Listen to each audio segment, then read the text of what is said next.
folks, how's it going today? Oh man, beautiful day, another beautiful day. I think I can say at the end of April now, finally spring is here, in Michigan at least. So, getting another quick bike ride in, going out to dinner with Brooke. And then, yeah, just riding around a parking ramp right now. It's great, I don't have the backpack on right now. Oh man, thank God. It's so much more fun to ride a bike without the backpack. My hair's a mess, look at that. Look at that. Anyways, let's get into it. All right, right along Grid River here. Gonna hop out, or hop across, and then beat the traffic.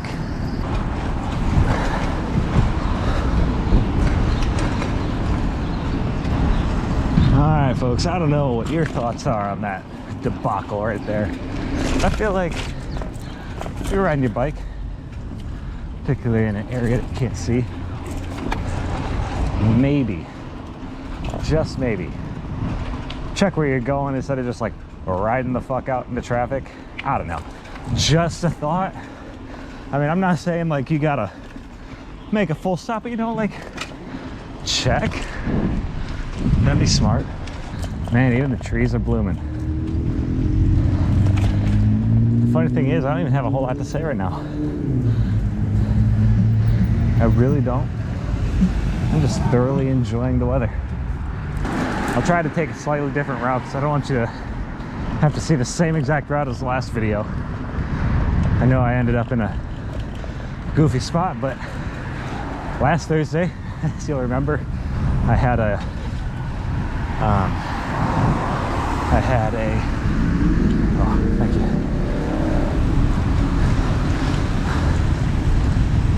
Last Thursday, last time I recorded a video, a week ago, I had a dinner too, so I'm trying to just take the fastest route possible.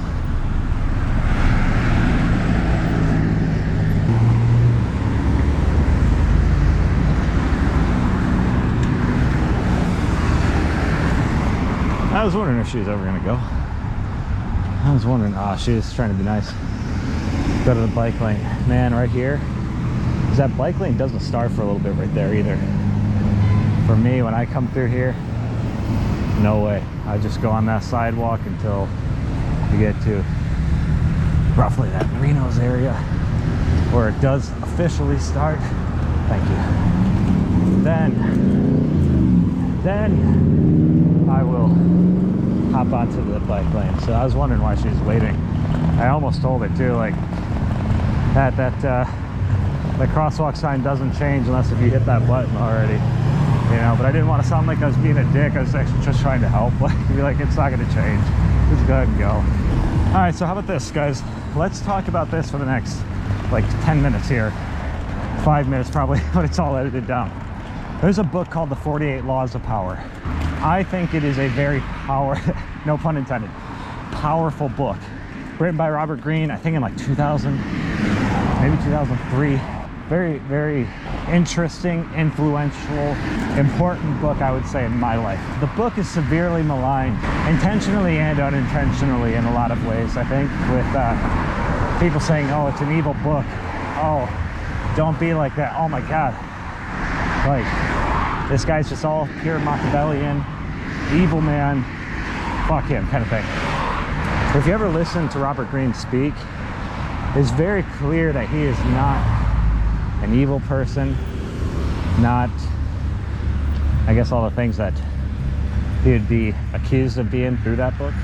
He actually wrote it because he used to be a writer, a news writer, a journalist in New York, and he was talking about the issues. I believe it was New York, don't quote me on that. He was talking about the power games that would be played there, and so he went to Hollywood and was a writer, and he said it was even worse, which is not shocking, I would say.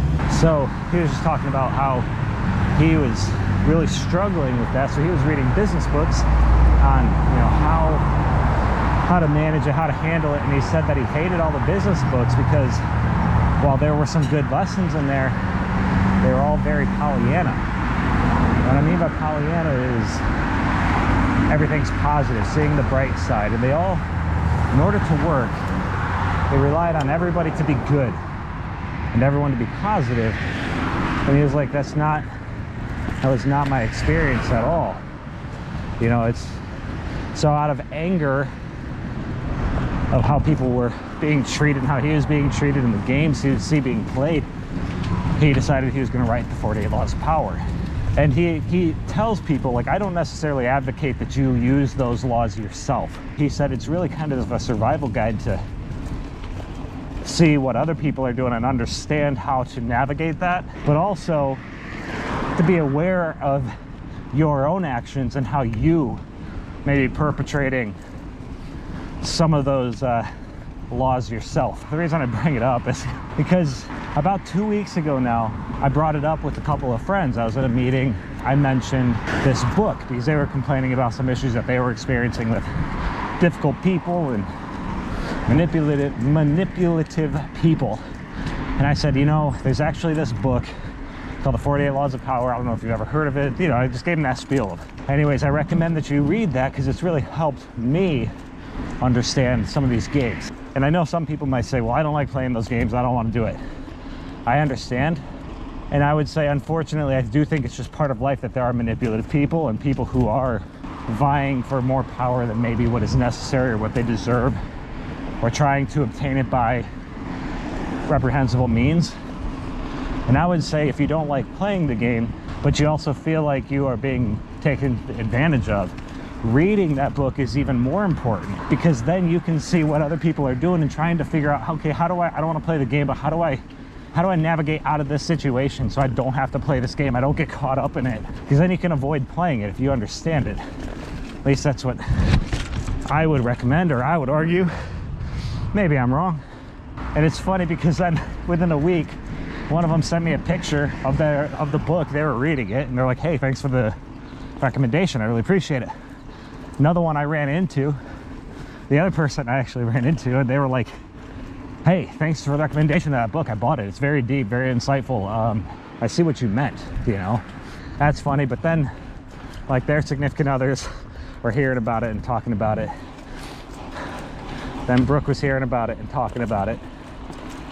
And then I was just telling another friend of mine today, I was like, I think I accidentally started a book club. And they're like, oh, what book is it? And I told them, and they're like, oh, what's that about? That's interesting. I think I've heard of it, but I don't know. And I told them, they're like, I think I'm going to read it. So Robert Greene, on the off chance that you're listening to this, I just sold 5 books for you. Technically 6, because I bought myself a second copy since Brooke is reading it right now. And I was like, you know what? I think I did start this book club, so I need my own copy now so we can both read it at the same time. Imagine that, folks. I accidentally started a book club and I just sold 6 copies of this book. And it is interesting because I think that, again, the book's misaligned, or maligned, I guess, actually is the right word. And I think that you can live a very good life with knowing these things, because not everybody is good. But there are bad people and people who will try to undercut you, and difficult people, and people who will go for power grabs and such. And just knowing how to navigate that, I think, helps you live a better life anyways. Because then you're not focused on this enormous stress of it. Like, I know how to navigate this and get back to focusing on my life and the good I want to produce. All right, anyways, folks, I'm almost to dinner, so I'm gonna let all of you go. But thank you for taking the time to listen. Buy the book if you're interested. I'll link to it down below. But until next time, have a great day.